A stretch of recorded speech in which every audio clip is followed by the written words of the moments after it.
Hello students, welcome to Avipedia, powered by Abhimanyu IAS. My name is Rohit Midda. और student आज हम discuss करेंगे economic GK of fourth week of July 2020। तो economic GK की मैं बात करूं तो basically financial awareness, banking awareness, Indian economy को लेके कुछ इंपॉर्टेंट न्यूज़ को, इंपॉर्टेंट करंट अफेयर्स को हम इसमें डिस्कस करने वाले हैं। That is of July 2020 fourth week के में बेसिकली जो भी फाइनेंशियल डीलिंग्स हुई इंडस्ट्रीज को लेके, जो भी ट्रेड्स रहा या फिर जो भी इंडियन इकोनॉमी की न्यूज़ रही, उन सबको हम डिस्कस करेंगे आज की हमारी क्लास में। So that is very important for the Indian economy part is very important for the UPSC EPFO, and all of the full class part is very important for the SEBI grade A, RBI grade B, NABARD grade A, as well as State Bank of PO, State Bank of India PO and other bank exams. तो इन सब के लिए काफी important रहने वाला है हमारा आज का सेशन। चलिए बढ़ते हैं आगे, स्टार्ट करते हैं हमारी आज की क्लास को। चलिए पहला न्यूज क्या कहता है, तो पहला न्यूज कहता है क्या, नॉर्थ ईस्टर्न स्टेट, भारत के जो उत्तर पूर्वी राज्य हैं, ठीक है, भारत के जो नॉर्थ ईस्टर्न स्टेट्स हैं, इन नॉर्थ ईस्टर्न स्टेट्स के अंदर क्या होगा, इन नॉर्थ ईस्टर्न स्टेट्स को रेल नेटवर्क से कनेक्ट कर दिया जाएगा। कब तक इन नॉर्थ ईस्टर्न स्टेट्स को रेल नेटवर्क से कनेक्ट कर दिया जाएगा, कब तक कनेक्ट कर दिया जाएगा, तो इन सबको रेल नेटवर्क से कनेक्ट कर दिया जाएगा 2023 तक। ठीक है, नॉर्थ ईस्टर्न स्टेट्स भारत की जो उत्तर पूर्वी राज्य हैं, इनकी जो कैपिटल सिटीज है, इनको 2023 तक रेल नेटवर्क से जोड़ दिया जाएगा। हालांकि नॉर्थ ईस्टर्न स्टेट्स की बात करूं तो कुछ नॉर्थ ईस्टर्न स्टेट्स की जो कैपिटल सिटीज हैं वो ऑलरेडी कनेक्टेड है। यहाँ पे अरुणाचल प्रदेश की अगर बात करूं, असम की अगर मैं बात करूं, तो इन स्टेट्स की जो कैपिटल सिटीज है, ठीक है, वो ऑलरेडी कनेक्टेड है यहाँ पे रेल नेटवर्क से। तो जिन स्टेट्स के अंदर नहीं है उनको 2023 तक जोड़ दिया जाएगा। तो जैसे मणिपुर की बात करूं तो मणिपुर को 2022 तक, मिजोरम 2023 तक, नागालैंड 2023 तक, मेघालय 2022 तक ये प्रोजेक्ट ऑनगोइंग है। एंड यहाँ पे मैं बात करूं सिक्किम की अगर मैं बात करूं, ठीक है, तो सिक्किम वाला कोई प्रोजेक्ट अभी ऑनगोइंग नहीं है, तो सिक्किम वाला प्रोजेक्ट स्टार्ट होगा और सिक्किम को 2022 तक यहाँ पे जोड़ दिया जाएगा रेल नेटवर्क के साथ सिक्किम। तो भारतीय रेलवे ने क्या अनाउंस किया, बेसिकली हमारा जो इंडियन रेलवे है, इंडियन रेलवे को ऑपरेट करता है रेलवे बोर्ड जो कि बना था 1853 में, ठीक है। एंड रेलवे बोर्ड के जो चेयरमैन है, इनका नाम है वीके यादव, विनोद कुमार यादव। तो वीके यादव जी ने क्या अनाउंस किया, विनोद कुमार यादव ने अनाउंस किया कि 2023 तक इंडिया के सभी नॉर्थ ईस्टर्न स्टेट्स की कैपिटल सिटीज को रेल सर्विसेज प्रोवाइड की जाएंगी, वहां तक रेल नेटवर्क बिछा दिया जाएगा, रेल नेटवर्क स्टार्ट कर दिया जाएगा। और 2030 तक रेलवे का टारगेट क्या है, 2030 तक रेलवे का टारगेट है that is net zero carbon emission, that is green railway by 2030। हमारे जो रेल मंत्री इनका नाम है पीयूष गोयल। बढ़ते हैं आगे। आंध्र प्रदेश की सरकार ने रिलीज करी है क्या, अपनी renewable energy export policy 2020 declare कर दी है आंध्र प्रदेश की सरकार ने। इस पॉलिसी के अंदर आंध्र प्रदेश 120 गीगावाट 120 गीगावाट का रिन्यूएबल एनर्जी जनरेट करने वाला है। 120 गीगावाट रिन्यूएबल एनर्जी जनरेट करेगा कौन, आंध्र प्रदेश अकेला। इंडियन गवर्नमेंट का टारगेट है 175 गीगावाट जनरेट करना हमें 2022 तक। अब आंध्र प्रदेश क्या कह रहा है कि आंध्र प्रदेश 120 गीगावाट जनरेट करेगा, इसमें से नहीं, बेसिकली ओवरऑल उसने बोला है कि 120 गीगावाट तो आंध्र प्रदेश जनरेट करने की बात कर रहा है यहाँ पे। तो आंध्र प्रदेश 120 गीगावाट जो जनरेट करेगा यहाँ पे, ये पावर इलेक्ट्रिसिटी, ये अदर स्टेट्स को एक्सपोर्ट करने वाला है, ये अदर स्टेट्स को बेचने वाला है, सिर्फ अपने लिए नहीं करेगा, ये अदर स्टेट्स को बेचेगा। तो मतलब पैसा भी कमाएगा और ग्रीनरी की तरफ, बेसिकली कार्बन एमिशन की तरफ भी ये बढ़ेगा। तो डबल बेनिफिट यहाँ पे होगा रिन्यूएबल एनर्जी एक्सपोर्ट पॉलिसी के तहत आंध्र प्रदेश को। तो इसके साथ साथ बेसिकली इन 120 गीगावाट प्रोजेक्ट के लिए आंध्र प्रदेश की सरकार ने 5 लाख एकड़ का जो लैंड है वो यहाँ पे रिन्यूएबल एनर्जी एक्सपोर्ट प्रोजेक्ट के लिए प्रोवाइड कर दिया है। 5 लाख एकड़ का जो लैंड है यहाँ पे प्रोवाइड कर दिया गया। आंध्र प्रदेश के जो मुख्यमंत्री हैं, इनका नाम है वाई एस जगन मोहन रेड्डी यहाँ के मुख्यमंत्री हैं। एंड इंडिया के जो यहाँ पे मैं बात करना चाहूँ, रिन्यूएबल एनर्जी के हमारे मिनिस्टर हैं, ठीक है, रिन्यूएबल एनर्जी के हमारे जो मिनिस्टर हैं, इनका नाम है आर के सिंह, राजकुमार सिंह। चलिए नेक्स्ट बात करते हैं। तमिलनाडु की सरकार ने क्या किया, तमिलनाडु की सरकार ने मेमोरेंडम ऑफ अंडरस्टैंडिंग साइन किया है काफी सारी इंडस्ट्रियल कंपनीज के साथ, इंडस्ट्रियल ग्रुप्स के साथ, इन्वेस्टमेंट कंपनीज के साथ। कितने अमाउंट का? 10,399 करोड़ रुपीस, 10,399 करोड़ रुपए का इन्वेस्टमेंट साइन किया है इंडस्ट्रियल ग्रुप्स के साथ तमिलनाडु की सरकार ने, जिसके चलते हुए बेसिकली सोलर की फीड हो, चाहे डाटा सेंटर्स हो, इंडस्ट्रियल पार्क्स हो, ठीक है, यहाँ पे लगाए जाएंगे। स्टेट के अंदर, तमिलनाडु के अंदर इंडस्ट्रियल पार्क्स लगाए जाएंगे, डाटा सेंटर्स लगाए जाएंगे, सोलर सेल्स लगाए जाएंगे, सोलर पावर प्लांट्स लगाए जाएंगे, जिसके चलते हुए 13,507 अप्रोक्सीमेटली जॉब्स यहाँ पे क्रिएट होने वाली हैं इस 11 अप्रोक्सीमेटली 10,000 करोड़ की इन्वेस्टमेंट के साथ।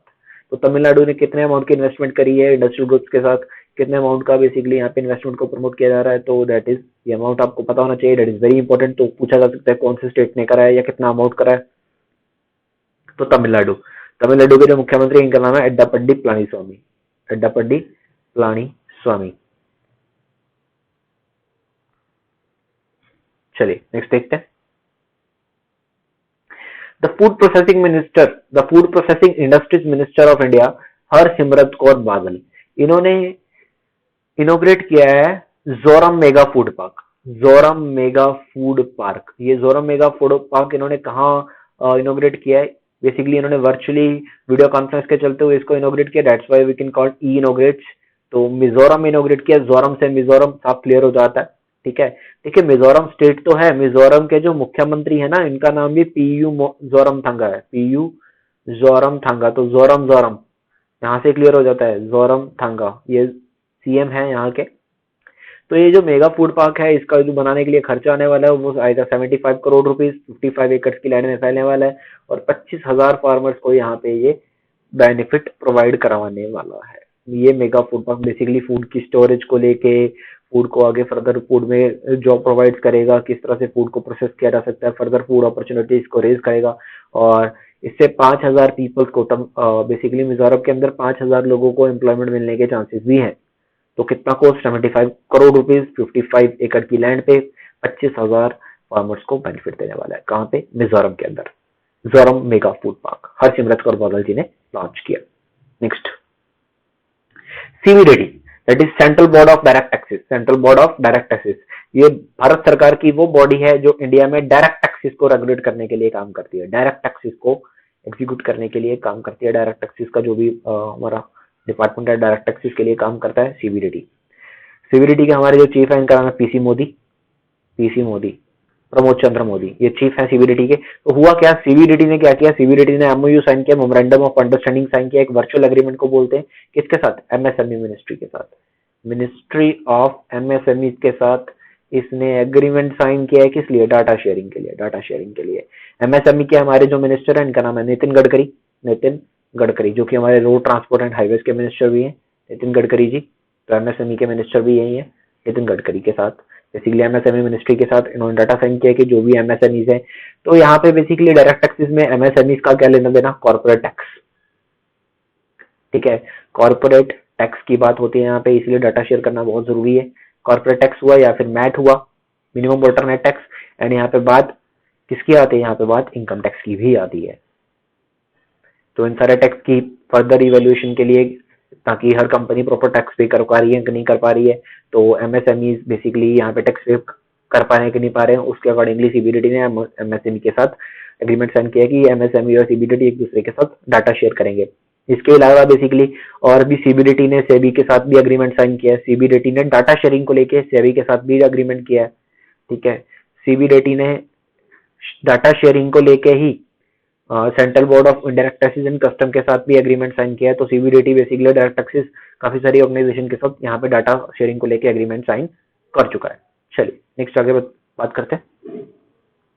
रिलायंस, रिलायंस ग्रुप बन चुका है दुनिया, बेसिकली यहाँ पे रिलायंस की सिर्फ एनर्जी फर्म की बात हो रही है। रिलायंस जो हमारा एनर्जी ग्रुप है वो बन चुका है दुनिया का दूसरा सबसे बड़ा एनर्जी ग्रुप, दुनिया का second largest energy group. Basically पहले एक्सन था सेकंड लार्जेस्ट पे, तो अब रिलायंस ने ओवरटेक कर लिया एक्सन को एंड बन की दूसरी सबसे वैल्यूएबल कंपनी। तो सबसे पहली कौन है, सबसे बड़ी कौन है? फर्स्ट की अगर मैं बात करूं, सऊदी अरामको, सऊदी अरामको। ये क्या है? सऊदी अरामको एनर्जी की फर्म में, एनर्जी की फर्म में दुनिया की सबसे बड़ी वैल्यूएबल कंपनी है। ठीक है, एनर्जी की फर्म है सऊदी अरामको। एंड अगर मैं बात करूं other, basically oil to telecom की बात हो रही है यहाँ पे, रिलायंस के अदर बिजनेस में मिला के बात करूं तो overall Reliance 46th largest company है दुनिया भर की, ठीक है, as compare to market capitalisation की टर्म्स में वर्ल्ड की 46th लार्जेस्ट कंपनी है रिलायंस। तो वर्ल्ड की सबसे टॉप कंपनी कौन सी है? That is Apple. Market capitalisation की बात कर रहा हूँ, एप्पल। सेकंड पे कौन है? सेकंड पे again overall Saudi Aramco, Saudi Aramco ये सेकंड नंबर पे है। एंड 46 पे है रिलायंस, मार्केट कैपिटलाइजेशन की टर्म्स पे रिलायंस 46 पे। चलिए आगे बात करते हैं। भारत का रैंक रहा ग्लोबल मैन्युफैक्चरिंग रिस्क इंडेक्स 2020 में तीसरा। भारत तीसरे स्थान पे रहा, इंडिया थर्ड पोजीशन पे रहा किसमें? Global manufacturing risk index. ये global manufacturing risk index basically 4 factors के ऊपर काउंट किया जाता है, that is bounce back ability, conditions, cost and risk. Basically किसी कंपनी के अंदर बेसिकली किसी एरिया में किस तरह से, किसी कंट्री के अंदर किस तरह से मैन्युफैक्चरिंग को फर्दर मैन्युफैक्चरिंग करना कितना आसान है, किस तरह से उसमें बूस्टअप्स हैं, कितनी रिस्क रहती है, कितना खर्चा आता है, तो उस सब कुछ चीजों को लेके बेसिकली एक रिपोर्ट आती है, ये global manufacturing risk index. And इसको प्रोड्यूस कौन करता है इस रिस्क को? Cushman and Wakefield. ये यूएस बेस्ड एक एजेंसी है, यूएस बेस्ड एक एजेंसी है जो कि इस रिपोर्ट को पब्लिश करती है। तो भारत का रैंक क्या रहा? तीसरा। और टॉप 2 पोजीशंस पे कौन रहा? पहले पे रहा चाइना, दूसरे पे रहा यूएस। दूसरे पे रहा यूएस, पहले पे रहा चाइना फर्स्ट पे। तो ग्लोबल मैन्युफैक्चरिंग रिस्क इंडेक्स 2020। चलिए नेक्स्ट बात करते हैं। National financial reporting authority, national financial reporting authority ने एक 7 मेंबर की कमेटी बनाई है, ठीक है, 7 मेंबर की टेक्निकल एडवाइजरी कमेटी बनाई है, जिस कमेटी के चेयरमैन यहाँ पे रहने वाले हैं professor are Narayan Swami. Professor are Narayan स्वामी। तो पहला क्वेश्चन तो बच्चों यही आता है कि national financial reporting authority, national financial reporting authority, इसने 7 मेंबर की कमेटी बनाई है, उसके चेयरपर्सन कौन है? ये क्वेश्चन पूछा जाता है, ठीक है। टेक्निकल एडवाइजरी कमेटी में नहीं, उसके चेयरपर्सन कौन है? तो आर नारायण स्वामी, ये कौन है? चेयरपर्सन। तो बात करते हैं ये कमेटी क्यों बनाएगी? बेसिकली प्रॉपर गाइडलाइंस के लिए, प्रॉपर रूल्स एंड रेगुलेशंस के लिए, दैट इज प्रॉपर स्टैंडर्ड्स को फिक्स करने के लिए। किसके लिए? ऑडिटिंग के लिए और अकाउंटिंग के लिए। क्योंकि नेशनल फाइनेंशियल रिपोर्टिंग अथॉरिटी क्या करता है? ये ऑडिटिंग एंड अकाउंटिंग का काम करता है। बेसिकली कब बनाया गया? 2018 में ही इसको बनाया गया था, ठीक है। इसके जो चेयरपर्सन है, इनका नाम क्या है? The chairperson of national financial reporting authority. इसके चेयरपर्सन कौन है? इनका नाम है रंगाचारी श्रीधरन। रंगाचारी श्रीधरन, रंगाचारी श्रीधरन, ये चेयरपर्सन है किसके? नेशनल फाइनेंशियल रिपोर्टिंग अथॉरिटी के। नेशनल फाइनेंशियल रिपोर्टिंग अथॉरिटी के चेयरपर्सन है रंगाचारी श्रीधरन, श्रीधरन। तो इन्होंने एक कमेटी बनाई है 7 मेंबर की टेक्निकल एडवाइजरी कमेटी, जिसके चेयरपर्सन है आर नारायण स्वामी। नेक्स्ट बात करते हैं। भारत चाहता है क्या? भारत चाहता है 40% value addition in the milk by 2025। 2025 तक भारत 40% की वैल्यू एडिशन करना चाहता है दूध में। देखिए, India is the largest milk producing country in the world. Basically Feb में हमारा जब बजट आया था, फेब 2020 में, तो हमारी फाइनेंस मिनिस्टर जी ने अनाउंस किया था कि भारत दुनिया में नंबर 1 कंट्री है मिल्क प्रोडक्शन को लेके। एंड उसी के साथ साथ यूनियन बजट में एक टारगेट भी था, यूनियन बजट का एक टारगेट भी था क्या? इंडिया की अभी जो मिल्क प्रोसेसिंग कैपेसिटी है वो है 53.5 मिलियन टन। तो इसको इंक्रीज करके हमें करना है 108 मिलियन टन बाय 2025।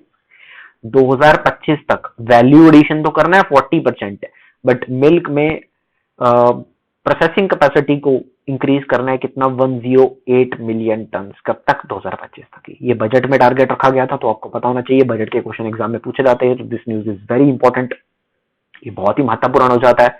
एंड वैसे भी मिल्क की बात है तो मिल्क के लिए बहुत ये इंपॉर्टेंट हो जाता है। तो मिल्क को बढ़ाने के लिए सरकार फर्दर लेवल पे बहुत काम कर रही है। एंड सरकार बेसिकली जो फार्मर है, डेयरी फार्मर है, किसी भी तरह का फार्मर है, तो उनकी इनकम को भी डबल करने की बात कर रही है। डबलिंग द फार्मर्स इनकम, ये सरकार बात कर रही है इसकी। Doubling the farmers income, farmers income को डबल करने के लिए सरकार बात कर रही है। तो कब तक किया जाएगा? 2022 तक। इसके लिए सरकार ने कमेटी बनाई हुई है, that is Ashok Dalwai committee, Ashok Dalwai committee. And milk processing को भी यहाँ पे बढ़ाया जाएगा, मिल्क प्रोसेसिंग को यहाँ पे बढ़ाया जाएगा। मिल्क को लेके फर्दर ग्रो अप करेगा भारत। बेसिकली ग्लोबल एक्सपोर्ट की अगर मैं बात करूँ तो ग्लोबल एक्सपोर्ट को भी अभी 0.3% ही है, इसको भी 10% तक लेके आया जाएगा, global export of milk. Next बात कर लेते हैं, भारत का पहला हनी टेस्टिंग लैब। भारत का पहला हनी टेस्टिंग लैब। तो देखिए भारत में पहले कोई हनी टेस्टिंग लैब नहीं है, तो बेसिकली हनी को लेके जो ऑर्गेनाइजेशंस, जो फार्मर्स यहाँ पे ऑलरेडी काम करते हैं, वो क्या करते हैं, अपनी हनी टेस्टिंग को, हनी को टेस्ट करवाने के लिए अदर कंट्रीज में भेजते हैं, जैसे जर्मनी। ठीक है, वो हनी जो एक्सपोर्ट होती है, वो हनी जो एक्सपोर्ट होती है उसको जर्मनी जैसे देशों में टेस्ट करने के लिए भेजा जाता है। तो भारत में कोई भी हनी टेस्टिंग लैब नहीं है। तो भारत का पहला हनी टेस्टिंग लैब ये कहाँ, ये बन रहा है आनंद में, गुजरात। ये कहाँ बन रहा है, आनंद, गुजरात में, भारत का पहला हनी टेस्टिंग लैब। तो इसको बनाने के लिए बेसिकली नेशनल बी बोर्ड ने परमिशन दे दिया है। ठीक है, 7.7 करोड़ रुपया का खर्चा आएगा इस लैब को बनाने के लिए। 7.7 करोड़ रुपीस की फंडिंग यहाँ पे अप्रूव कर दी है। एंड बेसिकली कौन इसको रेगुलेट कर रहा है, this national accreditation board for testing and calibration laboratories and export inspection council. ये दो ऑर्गेनाइजेशंस मिलकर इसको बेसिकली बनाने का काम कर रही हैं। एंड भारत सरकार ने आत्मनिर्भर भारत के अंदर 500 करोड़ रुपए दिए थे, 500 करोड़ रुपीज एलोकेट किए, किसके लिए, भारत में हनी को फर्दर प्रमोट करने के लिए। हनी इंडस्ट्री को, दैट इज बी कीपिंग को, बी कीपिंग इंडस्ट्री को फर्दर बढ़ाने के लिए 500 करोड़ रुपए एलोकेट किए हैं, किसने, भारत सरकार ने। चलिए नेक्स्ट बात करते हैं, हमारे जो पावर मंत्री हैं, पावर मिनिस्टर आर के Singh, power and renewable energy के मिनिस्टर हैं राजकुमार सिंह। तो इन्होंने एक स्टेटमेंट दिया कि भारत 2030 तक, बेसिकली भारत में जितना भी एनर्जी कंजप्शन होता है, जितनी भी एनर्जी प्रोड्यूस होती है, उसका 60% 2030 तक रिन्यूएबल सोर्सेज से ही होगा। उसका 60% 2030 तक रिन्यूएबल सोर्सेज से ही होने वाला है। ये किसने बोला, ये बोला राजकुमार सिंह जी ने। रिन्यूएबल एनर्जी कितनी हो जाएगी भारत में, 60%, जितनी भी एनर्जी अभी है। अभी मोस्ट ऑफ द एनर्जी क्या है, थर्मल है। अभी मोस्टली एनर्जी थर्मल है, तो ये थर्मल वाला डिक्रीज करके हम लेके आएंगे किस पे, रिन्यूएबल पे, 60%। तो एक स्टेटमेंट और भी कहता है पावर मिनिस्टर जी का, पावर मिनिस्टर का स्टेटमेंट कहता है कि 2030 तक भारत के अंदर जो रिन्यूएबल एनर्जी है वो कितना हो जाएगा, 510 गीगावाट। देखिए हमारे जो प्रधानमंत्री मोदी जी हैं, इन्होंने पिछले साल United nation climate action summit के चलते हुए इन्होंने बोला था कि भारत 175 गीगावाट जनरेट करेगा, कब तक, 2022 तक। एंड 450 गीगावाट करेगा कब तक, 2030 तक। ये प्रधानमंत्री मोदी जी की स्टेटमेंट थी United nation climate action summit के चलते हुए। उसके बाद काफी बार आर के सिंह ने दोहराया कि भारत 2030 तक 500 मेगावाट करेगा। काफी बार न्यूज में आया कि भारत 2030 तक 500 मेगावाट करेगा, 450 की बात नहीं हुई। एंड अभी आर के सिंह ने बोल दिया कि 510 मेगावाट भारत करेगा 2030 तक, 510 मेगावाट, सॉरी गीगावाट, 510 गीगावाट करेगा भारत 2030 तक, ये बोला आर के सिंह ने। चलिए आगे बढ़ते हैं, global multi dimensional poverty index 2020। तो मल्टी डायमेंशनल पॉवर्टी की बात करें तो गरीबी रेखा की यहाँ पे हम बात करें तो गरीबी रेखा दुनिया भर में काफी सारे, बेसिकली अफ्रीकन कंट्रीज या फिर साउथ एशिया के देश। तो ये क्या कहता है, ये रिपोर्ट क्या कहती है, ये रिपोर्ट कहती है बेसिकली 75 कंट्रीज का ये रिपोर्ट है, 75 कंट्रीज का ये रिपोर्ट है। तो 75 कंट्रीज में से 65 कंट्रीज जो हैं इन्होंने अपनी गरीबी रेखा को डिक्रीज किया है बेसिकली पिछले 20 सालों में। पिछले 20 सालों में 2000 से लेकर 2019 तक इन्होंने अपने मल्टी डायमेंशनल पॉवर्टी लेवल को डिक्रीज किया है, रिड्यूस किया है। उसके बाद वर्ल्ड में 84.3% जो पुअर पीपल्स हैं वो या तो सब सहारन अफ्रीका में कंटिनेंट में रहते हैं या फिर साउथ एशिया में रहते हैं, मतलब जो लोग गरीबी रेखा के अंदर है। अब भारत की बात करें तो भारत ने 270 मिलियन पीपल को पॉवर्टी से बाहर निकाला है पिछले 2005-6 से लेकर 2015-16 तक। इन 10 सालों में भारत ने 270 मिलियन पीपल्स को मल्टी डायमेंशनल पॉवर्टी से बाहर निकाला है। एंड बात करते हैं हमारे सस्टेनेबल डेवलपमेंट गोल की, तो हमारे पास 17 सस्टेनेबल डेवलपमेंट गोल है। 17 सस्टेनेबल डेवलपमेंट गोल है, कब तक अचीव करने हैं, 2030 तक। तो उनमें से हमारा सस्टेनेबल डेवलपमेंट गोल 1 क्या कहता है, वो कहता है zero poverty by 2030। Zero poverty कि दुनिया में गरीबी नहीं होनी चाहिए, दुनिया में गरीबी नहीं होनी चाहिए, ये कहता है सस्टेनेबल डेवलपमेंट गोल 1। चलिए नेक्स्ट बात करते हैं, उत्तर प्रदेश की सरकार ने एक स्कीम लॉन्च करी है, नवीन रोजगार छतरी योजना। नवीन रोजगार छतरी योजना, that is for the scheduled caste people. तो उत्तर प्रदेश के जो मुख्यमंत्री हैं इनका नाम है योगी आदित्यनाथ, सबको पता है इनके बारे में। तो शेड्यूल कास्ट पीपल के लिए बेसिकली ये स्कीम लॉन्च करेगी। शेड्यूल कास्ट पीपल की अगर मैं बात करूं तो यहाँ पर फाइनेंशियल असिस्टेंस भी प्रोवाइड किया गया, फाइनेंशियल असिस्टेंस भी इनको दिया गया, मतलब सरकार ने इनको पैसे भी दिए हैं और सरकार इनको रोजगार देने की बात भी कर रही है और सरकार इनको असिस्टेंस भी दे रही है। तो शेड्यूल कास्ट के लिए कौन सी स्कीम स्टार्ट करी? नवीन रोजगार छतरी योजना। तो कौन से राज्य ने करी? क्वेश्चन यही आता है पेपर के अंदर, कौन से राज्य ने स्टार्ट करी है? उत्तर प्रदेश ने स्टार्ट करी है, उत्तर प्रदेश। एंड क्वेश्चन ऐसे भी आ सकता है कि उत्तर प्रदेश स्टार्ट नवीन रोजगार योजना for the general category people, for the economically weaker section, for the schedule tribes, and the answer is schedule caste. चलिए नेक्स्ट बात करते हैं। भारत $400 मिलियन की करेंसी स्वैप फैसिलिटी देने जा रहा है किसको? कोलंबो। कोलंबो क्या है? Financial capital of Sri Lanka. तो मतलब श्रीलंका को $400 मिलियन की फाइनेंशियल असिस्टेंस यहाँ पे basically currency swap facility provide करने जा रहा है भारत। तो देखिए भारत ने अप्रोक्सीमेटली $1.1 बिलियन का एक करेंसी स्वैप फैसिलिटी साइन किया हुआ है किसके साथ? सार्क कंट्री के साथ। सार्क क्या है? सार्क है बच्चों south Asian association for regional corporation, south Asian association for regional corporation.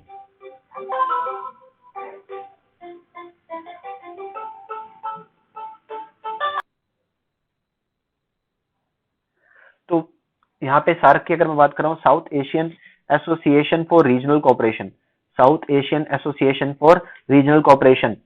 तो सार्क कंट्रीज के साथ एग्रीमेंट साइन किया हुआ था भारत ने $1.1 बिलियन के करेंसी स्वैप फैसिलिटी को लेकर। तो सार्क देशों में से बेसिकली देखिए सार्क के अंदर ना 8 देश आते हैं, ठीक है। तो 8 कंट्रीज में one of the country Sri Lanka. तो श्रीलंका को यहाँ पे $400 मिलियन का करेंसी स्वैप फैसिलिटी दे रहा है कोविड-19 के चलते हुए इकोनॉमी की सिचुएशन काफी खराब है, तो उसी के चलते हुए यहाँ पे वे फैसिलिटी प्रोवाइड की जा रही है भारत की तरफ से। अब सार्क की अगर मैं बात करना चाहूँ तो सार्क बना था कब? सार्क बना था, तो बच्चों सार्क कब बना था? सार्क बना था 1985 में, 1985 में बना था सार्क। तो सार्क का हेडक्वार्टर कहाँ पे? सार्क का हेडक्वार्टर कहाँ पे? सार्क का हेडक्वार्टर है नेपाल में, काठमांडू। सार्क का हेडक्वार्टर कहाँ पे? सार्क का हेडक्वार्टर है काठमांडू, नेपाल के अंदर। एंड यहाँ पे मैं फर्दर बात करूं, सार्क की अगर हम फर्दर बात करें तो सार्क के जो मेंबर कंट्रीज है, मेंबर कंट्रीज के बारे में मैं आपको बता देता हूँ कौन कौन से मेंबर कंट्रीज है सार्क के। तो 8 मेंबर कंट्रीज हैं, कौन कौन से हैं? Afghanistan, Bangladesh, Bhutan, India, Maldives, Nepal, Pakistan and Sri Lanka. I repeat, Afghanistan, Bangladesh, Bhutan, India, Maldives, Nepal, Pakistan, Sri Lanka. तो these are the 8 member countries of SAARC. चलिए नेक्स्ट बात करते हैं। Airtel payment bank. Airtel payment bank ने नेशनल स्किल डेवलपमेंट कॉर्पोरेशन के साथ एग्रीमेंट साइन किया है, पार्टनरशिप साइन की है। बेसिकली विलेजेस में जो रूरल यूथ है उसको यहाँ पे ट्रेनिंग देने के लिए, उसको स्किल्स प्रोवाइड करवाने के लिए इसने किसके साथ? एयरटेल पेमेंट बैंक ने किसके साथ एग्रीमेंट साइन किया है? नेशनल स्किल डेवलपमेंट कॉर्पोरेशन के साथ। तो नेशनल स्किल डेवलपमेंट कॉर्पोरेशन की मैं बात करूँ तो 2008 में बना था ये, ठीक है। 2008 में मिनिस्ट्री ऑफ फाइनेंस ने बनाया था इसको, मिनिस्ट्री ऑफ फाइनेंस ने इसकी रचना करी थी। एंड ये पब्लिक प्राइवेट पार्टनरशिप पे काम करने वाली बॉडी है, पब्लिक प्राइवेट पार्टनरशिप पे काम करती है। मिनिस्ट्री ऑफ स्किल डेवलपमेंट 49% की शेयर होल्डर है इसके अंदर। एंड बाकी का जो शेयर है वो प्राइवेट कंपनीज का है, प्राइवेट फर्म्स का है। कितना? 51%। वो प्राइवेट कंपनीज का है। ये जो स्किल डेवलपमेंट कॉर्पोरेशन है हमारा, इसके जो चेयरपर्सन है हमारे, उनका नाम है AM नायक। AM नायक कौन है? चेयरपर्सन है नेशनल स्किल डेवलपमेंट कॉर्पोरेशन के। एंड यहाँ पे मैं बात करूं एयरटेल पेमेंट बैंक की। एयरटेल पेमेंट बैंक एक पेमेंट बैंक है, पेमेंट बैंक जो कि यहाँ पे सिर्फ लैंडिंग का काम नहीं करते, सिर्फ डिपॉजिट का काम ही करते हैं। पेमेंट बैंक लोन चैनलाइज नहीं करते हैं। एयरटेल पेमेंट बैंक बना था 2017 में, भारत का पहला पेमेंट बैंक था ये। एंड इसके जो MD एंड CEO हैं इनका नाम है अनुब्रता विश्वास।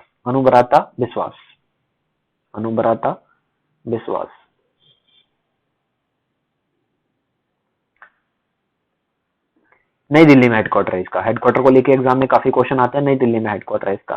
तो नेशनल स्किल डेवलपमेंट कॉर्पोरेशन यहाँ पे स्किल प्रोवाइड करेगा किसको? रूरल यूथ को। That is sponsored by Airtel payment bank. चलिए नेक्स्ट बात करते हैं national payment corporation of India. National payment corporation of India ने लॉन्च किया क्या? एक UPI that is unified payment interface based auto pay feature, ठीक है। रिकरिंग पेमेंट्स के लिए ऑटो पे फीचर इन्होंने लॉन्च कर दिया, national payment corporation of India.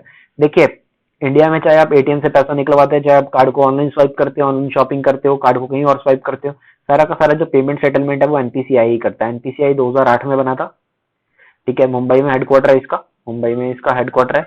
और इसके जो एमडी हैं, इसके जो मैनेजिंग डायरेक्टर है, उनका नाम है दिलीप असबे, दिलीप असबे। अब बेसिकली क्या होने वाला है, ठीक है, जो भी यूपीआई अभी तक कार्ड से हो जाता था, कार्ड एटीएम कार्ड से, डेबिट कार्ड से, क्रेडिट कार्ड से ऐसा हो जाता था कि आपको बेसिकली बिना पिन के आप पे कर सकते हो, सिर्फ स्कैन से आप पे कर सकते हो, ठीक है। अब यूपीआई आईडी से भी पे हो जाएगा, यूपीआई आईडी और क्यूआर स्कैन से भी आप 2000 रुपए तक के ट्रांजेक्शन कर सकते हो, ठीक है। सिर्फ स्कैन किया और पेमेंट डन, आपको कोई ओटीपी वाला प्रोसीजर यहाँ पे फॉलो नहीं करना पड़ेगा। एंड अगर आप 2000 से ज्यादा की ट्रांजेक्शन करते हो, 2000 से अपर का अमाउंट करते हो, तो सेफ्टी फीचर्स के लिए, एक सेफ्टी इशू के लिए क्या हो जाएगा, आपको यूपीआई पिन यहाँ पे फिल करना पड़ेगा। 2000 से ऊपर की पेमेंट, 2000 से ऊपर की पेमेंट के लिए यूपीआई पिन भरना पड़ेगा। 2000 से बिलो की पेमेंट के लिए सिर्फ स्कैनिंग, सिर्फ स्कैन, आपको कोई भी पिन भरने की जरूरत नहीं है। चलिए आगे बढ़ते हैं। सीसीआई, तो सीसीआई ने यहाँ पे क्या कर दिया, competition commission of India, competition commission of India, CCI. अब सीसीआई ने यहाँ पे अप्रूव कर दिया है Krishnapatnam port corporation limited, Krishnapatnam port, Krishnapatnam port. देखिए कृष्णापट्टनम पोर्ट कहाँ पे है, क्वेश्चन सबसे पहले तो ये आएगा कृष्णापट्टनम पोर्ट है कहाँ पे। तो कृष्णापट्टनम पोर्ट है आंध्र प्रदेश के अंदर, आंध्र प्रदेश के अंदर, ठीक है। कृष्णापट्टनम पोर्ट कहाँ है, आंध्र प्रदेश में। तो अदानी पोर्ट ने थोड़ा टाइम पहले अनाउंस किया था कि अदानी पोर्ट कृष्णापट्टनम पोर्ट में स्टेक परचेज करना चाहता है, दैट इज अप्रोक्सीमेटली 75% स्टेक। तो इंडिया में अगर, भारत में अगर आपको कहीं पे भी कोई कंपनी में परचेज खरीदना है तो यहाँ पे अप्रूवल चाहिए होता है कॉम्पिटिशन कमीशन ऑफ इंडिया का, सीसीआई का अप्रूवल चाहिए होता है। तो सीसीआई ने बेसिकली यहाँ पे अप्रूवल दे दिया है। अब अदानी पोर्ट ये स्टेक ले रहा है किसमें, कृष्णापट्टनम पोर्ट के अंदर।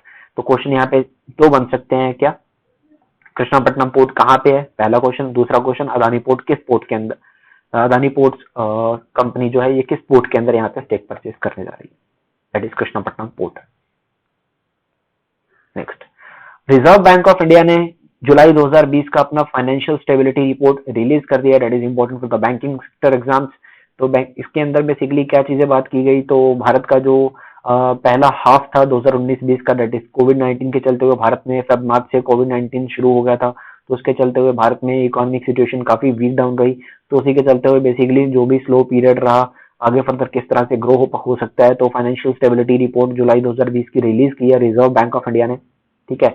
अब इसके अंदर बेसिकली क्या चीजें आती है, सबसे पहले तो capital to risk weighted asset ratio, that is capital adequacy ratio, इसको हम बोलते हैं क्या, total capital divided by risk weighted assets, that is capital to risk weighted asset ratio. Basically क्या होता है कि बैंक जो होता है वो अपने जो पैसा उसने लैंड किया हुआ, जो पैसा उसने लोन में दिया, उसके अगेंस्ट एक रिस्क कैलकुलेट करता है और रिस्क का एक अमाउंट अपने लेवल पे मैनेज करके चलता है, that is capital to risk weighted asset ratio.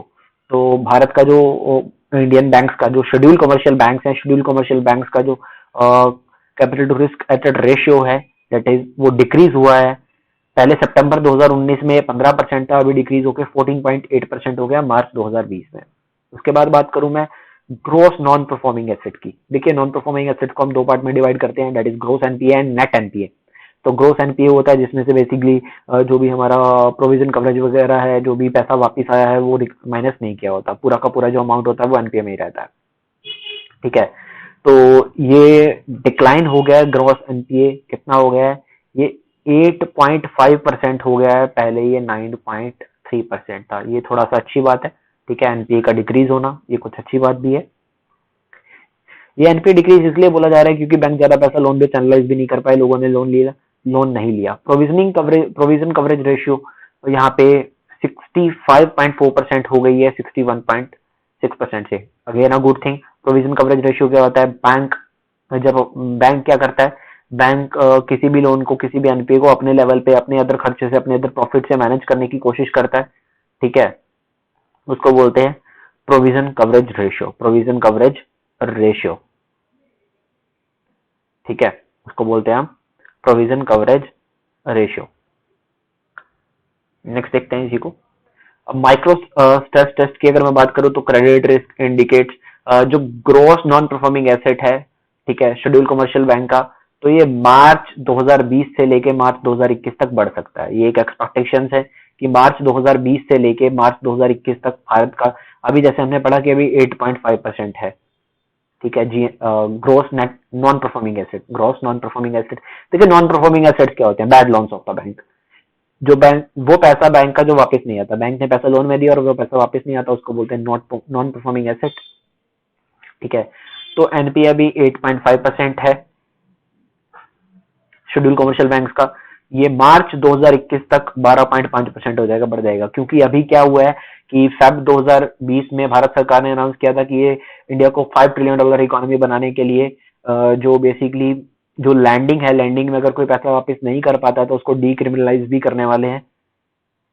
And तो बैंक चाहता है, सॉरी गवर्नमेंट चाहती है ज्यादा से ज्यादा पैसा बैंक जो है लोन में चैनलाइज करे, और यहाँ पे अगर पैसा ज्यादा लोन में चैनलाइज जाएगा तो पैसा लॉस होने के चांसेस भी ज्यादा है, तो एनपीए बढ़ने के चांसेस यहाँ पे डिक्लेयर किए गए, ठीक है।